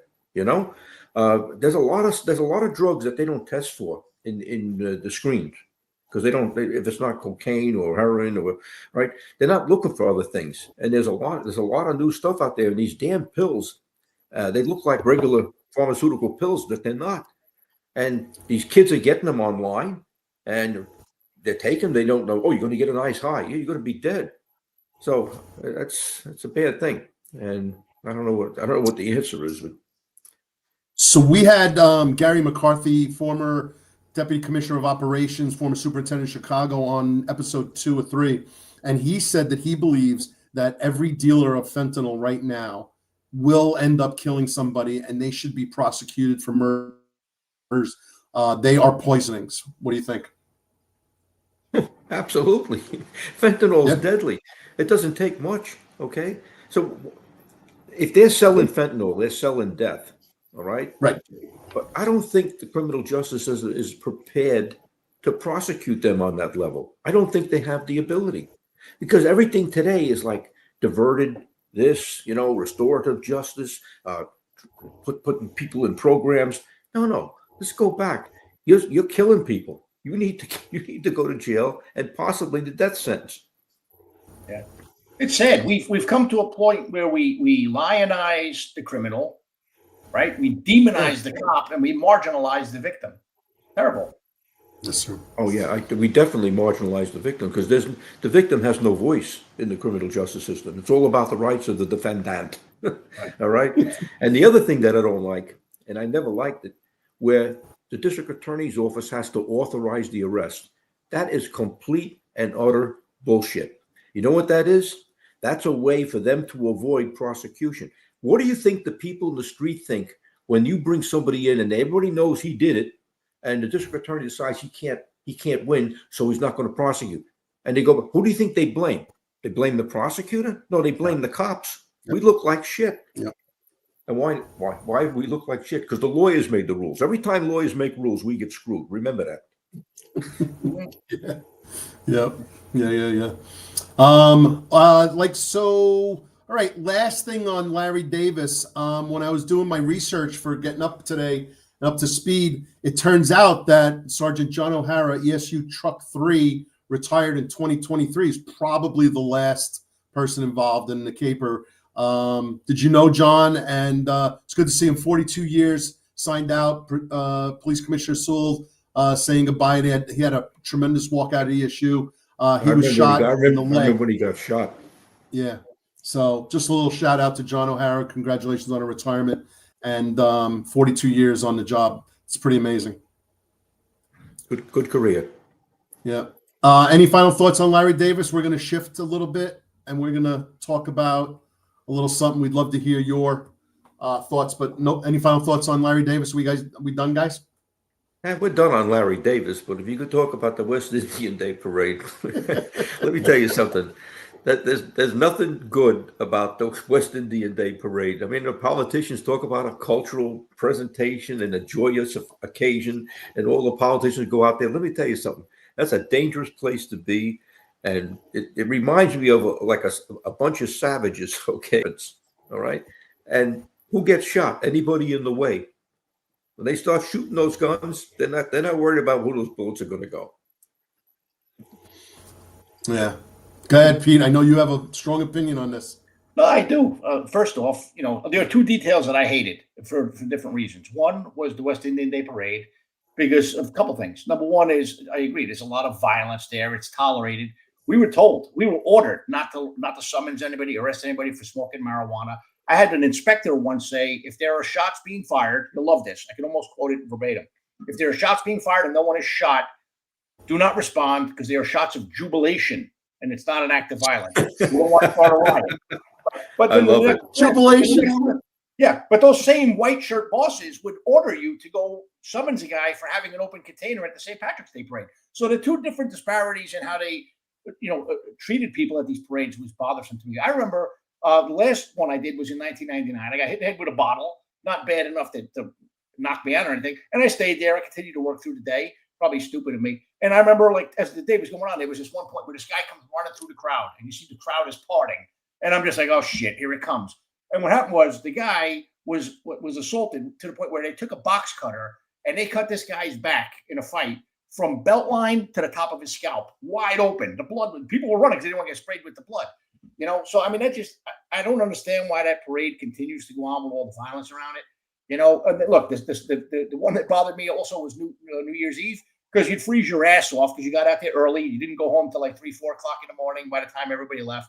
And I just used to hate the same white shirts. Like if you had some kid leave the pen, because everybody's in those little pens, hey, nobody gets back in. So you'd have some kid, 16-year-old, sometimes younger, have to pee. And then the captain wanted you to let that kid walk home or something like that. Look, I always found, hey, kid, come back, look for me, and I'll get you back in the pen, back with your family. But I just thought it was kind of idiocy, but I hated both details. But I mean, usually there was no violence, at least at New Year's Eve. It just kind of sucked to be a cop working it. But I've never worked the West Indian Day Parade and didn't see some severe act of violence. And it's just me. I mean, there's hundreds of other cops that see their own separate act of violence. It just blows my mind. Did they even have the parade, Vernon, when you were on the job? The West Indian Parade? Of course they had. When did it start? Do you know when it started? Oh, God. Did it go back? I'm trying to remember, because I remember avoiding the detail if I could. Yeah. You're a wise man, First of Vernon. all, the name Gerberth. The name Gerberth was they never called it that. It was always the West Indian Day Parade forever. Forever. So that's crazy. Hold on 1 second. DJ VR 1999 super sticker to the podcast. A little beer and tequila and bourbon for the boys. Appreciate the round.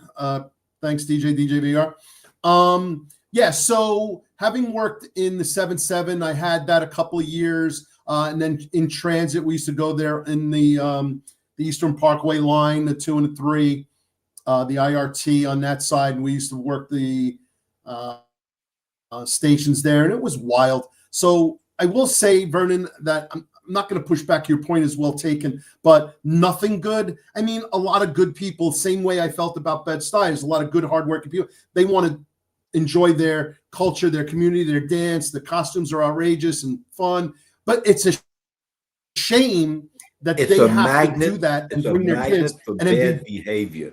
Okay. exactly a Among magnet. those- That's it's a right. magnet. And so And what? they come what in there would like bring- piranhas, all right, to cause. No, that's right. trouble. And that's Yeah. my point, though. It's like they have to. Like I wouldn't even, if I lived there, I wouldn't even. I want to see all the dancing and all the festivities, but you can't because it's a magnet, like you're saying, and it's really crazy. And the other thing that was never talked about for years, they probably fixed that now. But I remember people getting killed by the floats all the time too. There was, in addition to the shootings and the stabbings and all the crazy mayhem and the robberies, people would get run over all the time. There was no restrictions, no regulation on these floats. They could be built by anything, by anybody. We'd have 2 people killed every year. And no one ever said a word. Just keep on going, keep the parade going. What about the women in the body paint? And here you're wearing a navy blue uniform, and they come up in this white body paint, and they try to grind on you and hug you. So now your uniform's covered in this shit that you can't get off. I despise that parade. Yeah. Used to drive me. Yeah, I get it. Well, there was jerk chicken around, though. You could get some good jerk chicken. You don't have to go to a parade to get jerk chicken, Tommy. You can get jerk chicken in a store. So it looks like in New York, over the weekend, 6 people shot, 1 slashed to close West Indian Day Parade. They didn't even call it Gerberth either. So it's really funny. I don't know when that name came out. I think it was after I retired. But anyway, 6 people shot.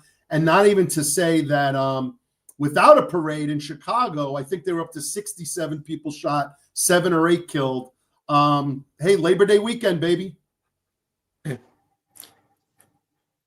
Well, I don't know. Listen, I like the fact that Trump cleaned up Washington, D.C. It was long overdue. Get those homeless camps out. People want to go to the nation's capital. They want to enjoy the capital. They want to walk around unmolested. He got a lot of blowback for doing that, but it was long overdue. And I think possibly that might be the paradigm for the rest of these inner cities to like wake up and say, hey, listen, this is not a black, white, this is not a Republican, Democrat. This is a common sense civil solution. Okay. You cannot allow the savages to dominate and run the street. You can't have it. And hopefully it's going to come back. I'm too old to fight. You know, I'm not young like I used to be. If you put me back in the TPF, watch out.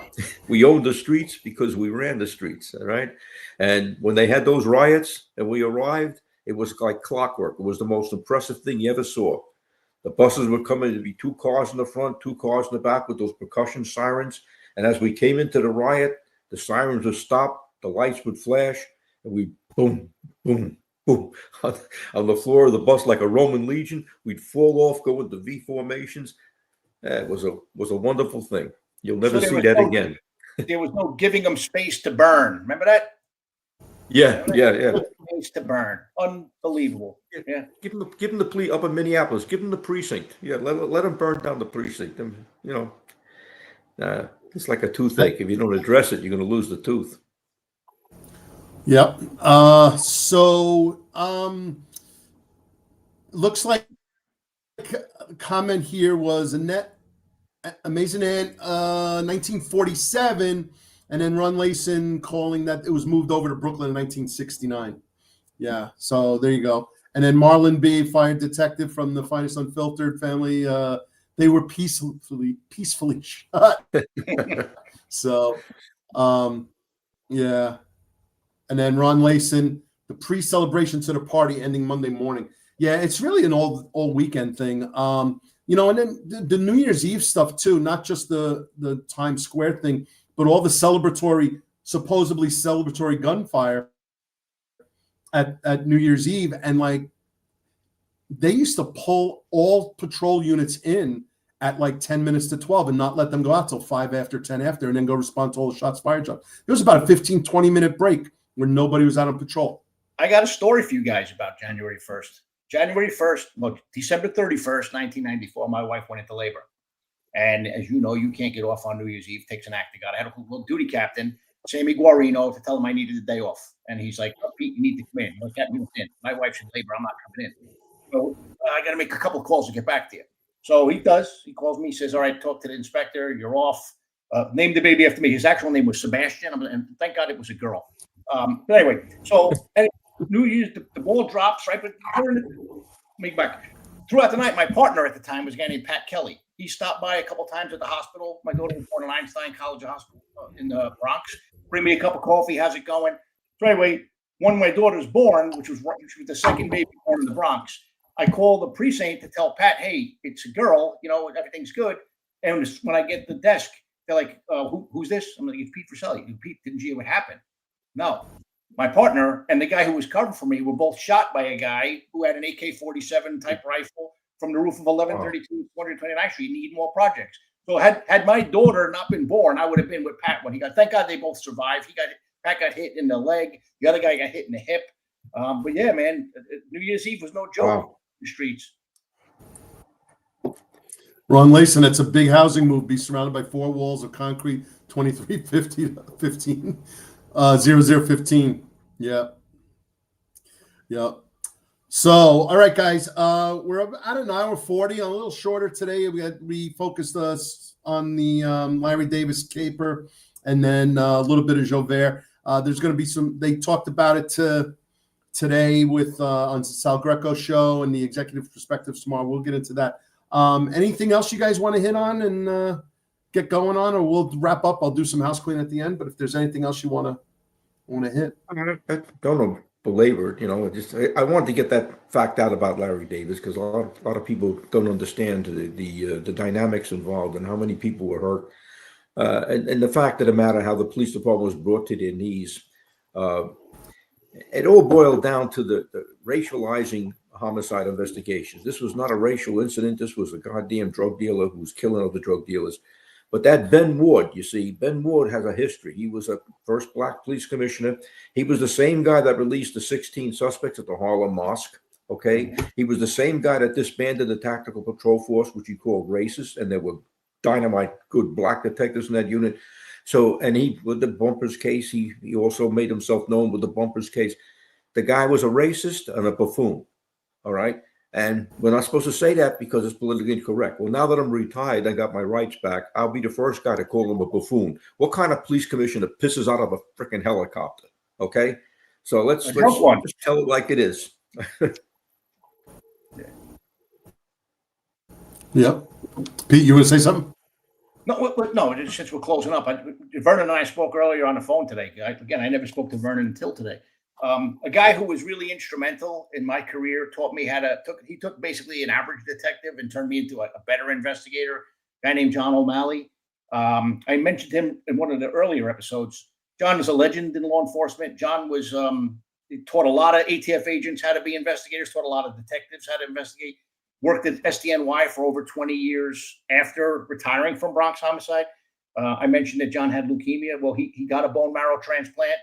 And he's doing great. So Vernon, I found out, actually supervised John. Well, we talked about that. John was one of my best detectives, and I tell you one thing: he never expected me to leave the way I did. And he said to me, I didn't know you were going to be leaving. I was looking to work under you. And I said, well, you're going to do fantastic.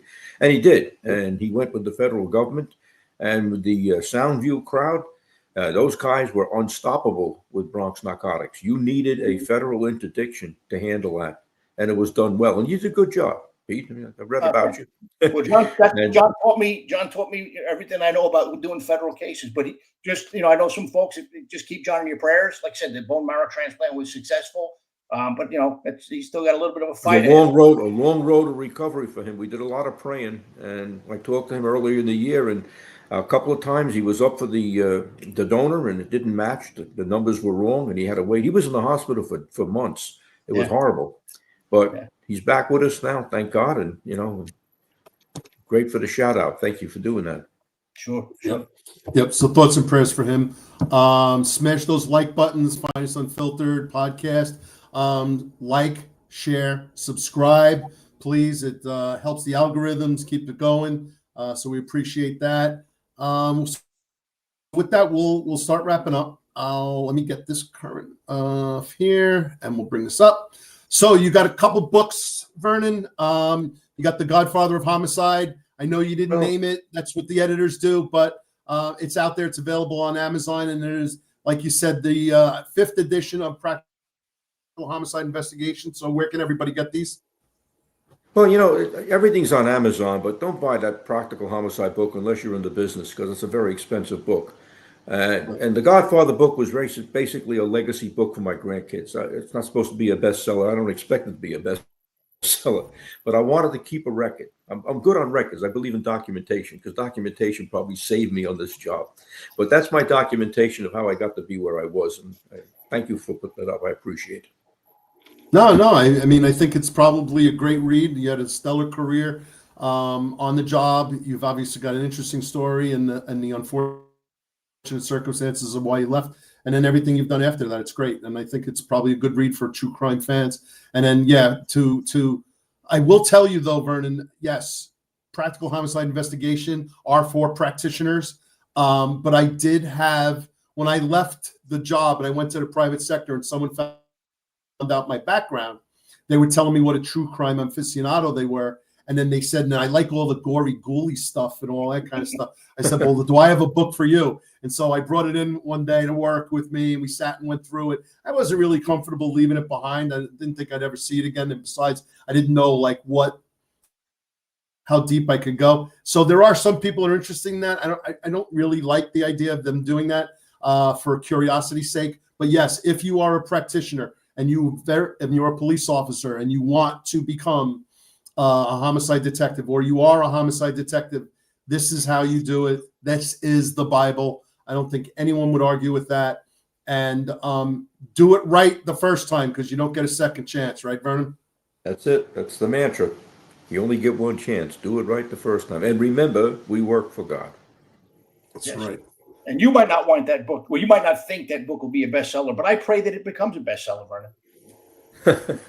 I don't expect to. I'm just happy to have a record, especially for the grandkids and stuff. What did Grandpa do? Yeah, he did something. Hey, he was this guy. Bounced around a little bit. He's all over the country. All right. So speaking of bestsellers, PeterJForcelli.com, The Deadly Path. Pete, just how's the book going? What's going on with that? Yeah, the book was on the bestseller list when it first came out. Things have quieted down a little bit, but look, it's a true story about what happened in Phoenix, where some federal prosecutors and some agents did some incredibly stupid things and trafficked guns to the Sinaloa cartel. I name names, and believe it or not, there's still some people that were blood on their hands that still work for the Department of Justice. So the DOJ didn't hold them accountable. So I figured I would do it in writing. I'll hold them accountable in the book. So see what happens. So Pete, you and I talk all the time, but just getting an update, you write this book, it's got to get people's attention. Is it going to change? Tommy, let me tell you something. My wife and I, our family, we went through hell after I blew the whistle. Nothing changed. Nothing changed. The current SAC of the Phoenix Field Division, great guy, good agent. He's fighting with the U.S. Attorney's Office to get cases prosecuted. They're still doing the same things, kicking the can, leaving criminals in the street. So, it would have been worth it, frankly, if there was some change. So we went through all that for nothing. But hey, man, at least, the story's out there for people to see. But yeah, it's unbelievable what our government's capable of or incapable of at times. So it's a broken record with Pete and I. It's probably one of the genesises of us doing this show together, because we've been talking and belly aching for 2-3 years since Pete started writing the book and put it out and published it. Everyone wants more gun control, more gun laws, more gun, and they're not even prosecuting the bad guys for the gun crimes and the laws that are on the books right now. And then yet they say they want to do more. These people are all posturing, and they're getting on their soapbox and they're preaching, but they're not doing anything. They truly have contempt for the good, hardworking people and the victims in these communities. It's really a disgrace. And that's the saddest part about everything you went through, Pete, and the writing of the book is nothing's changed. Yeah.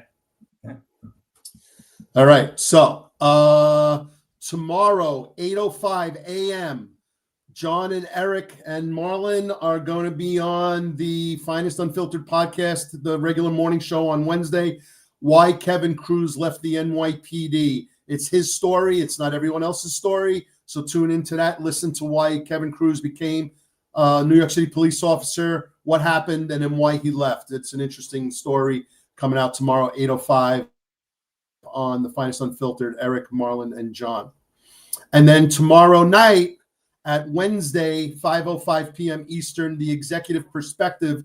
They're going to go deep into the Labor Day Parade, Gerberth, West Indian Day Parade, whatever you call it. And I will do a guest appearance because part of their analysis at the Executive Perspective tomorrow is going to be the SATCOM model, where Brooklyn North from 1995 to 2005 kind of operated as its own distinct borough. It was the only borough in the city, the one of the 8 boroughs.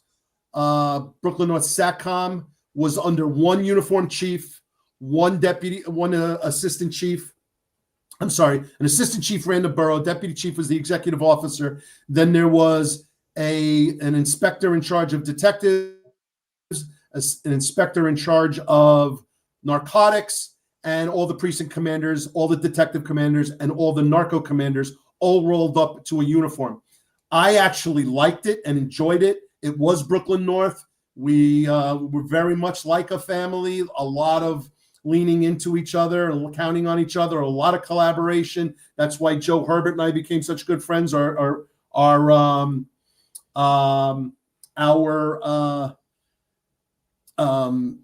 relationship fostered then. I really liked SATCOM. There are pros and cons to it. However, I will say that I think it's a good thing. I think the borough should run that way. That's my opinion. I'll get into that tomorrow on the Executive Perspective.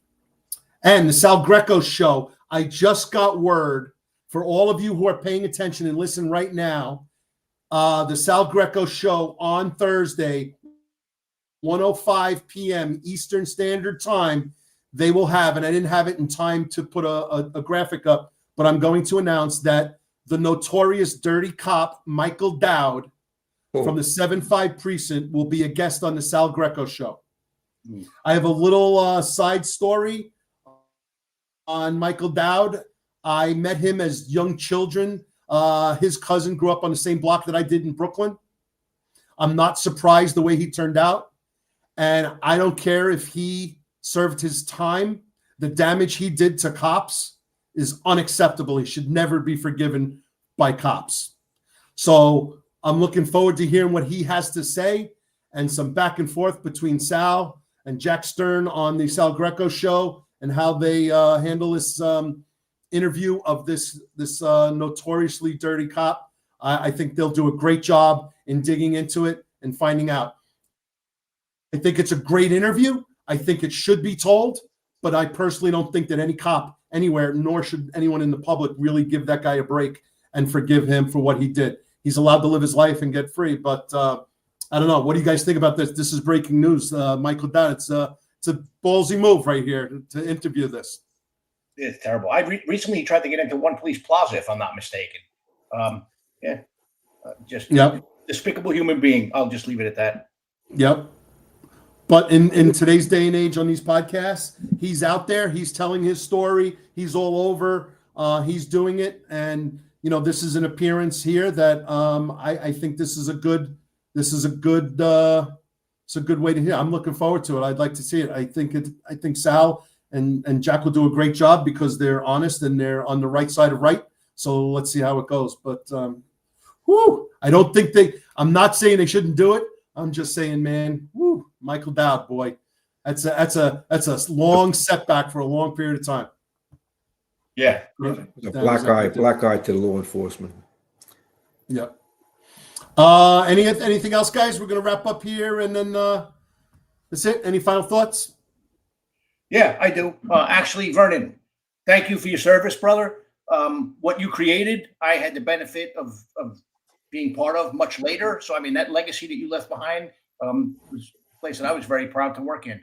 And say hi to your son for me. I briefly worked with Vernon Jr., and he was a great cop, and I've lost touch with him since I left the NYPD, but we send him my best, and it was an honor to be on the show with you today.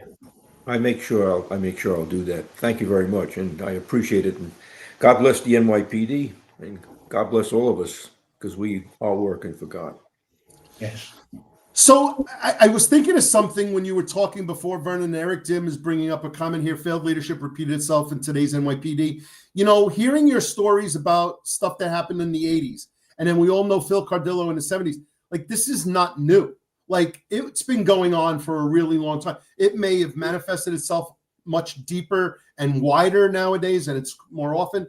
But like we would hear people talk in recent years saying, oh, back in the day, it was never like this. It actually was. Maybe not as prominent. Any final thoughts on that? Well, life tends to repeat itself, okay? And that's part of the problem. If you don't learn from history, you're going to make the same mistakes. The broken windows theory is a good theory, and it worked. And at one time, New York City was habitable, and it was safe. And in came the nincompoops, de Blasio, okay, etc. And so what we have a breakdown of moral responsibility, civility, and excuses for misbehavior. We got to get back to the basics. Back to the basics. Common sense. You get punished when you do something wrong. If you misbehave, if you act out and you say some of the shit that people are saying on TV and in the news media, it's got to be stopped. It's out of control. And so, and I'm not a moralist by any point, but let's be honest, okay? People don't want to live like that. People don't want to live in fear. People don't want to live in filth or dirt, and we don't want to be exposed to filth and dirt. Yep. So we retirement, we make sure that doesn't happen to us. Yep. All right, good. Well, thank you for that. Thank you for the acknowledgement. Vernon, it's great to see you on here. As always, always a stellar interview, stellar story, great, interesting, fantastic stuff. The way it was from the eyes of someone who we all know and trust and value. Thanks for coming on and sharing that story. Pete, any final thoughts? I'll go through the final. No, just like I said, man, it's such an honor to be here with Vernon. I've read the book, and like I said, got to work with his son, who always spoke highly of his dad. So, and got to work in Bronx Homicide, under the sign, the big wooden sign. We work for God. So good to put a face and have a conversation with a man I respect. Thank you very much. Okay, again. All right, thanks, Pete. Sorry about that. I thought I heard a gap. All right, Finest Unfiltered on YouTube, and then for us on the 10-4 Tavern on X, Instagram, or Facebook, it's at 10-4 Tavern. And then Pete and I are prominent on LinkedIn. You'll find us, Peter Forcelli, and then for me, it's Tom-Joyce at NYPD retired, or 10-4 Tavern Podcast. We have a LinkedIn page. So with that, thanks everybody. Appreciate everything, and we're going to sign out right now. Be safe, be good, and like you said, God bless the NYPD, Vernon. God bless America. Thanks everybody for the podcast tonight. Good night, everyone.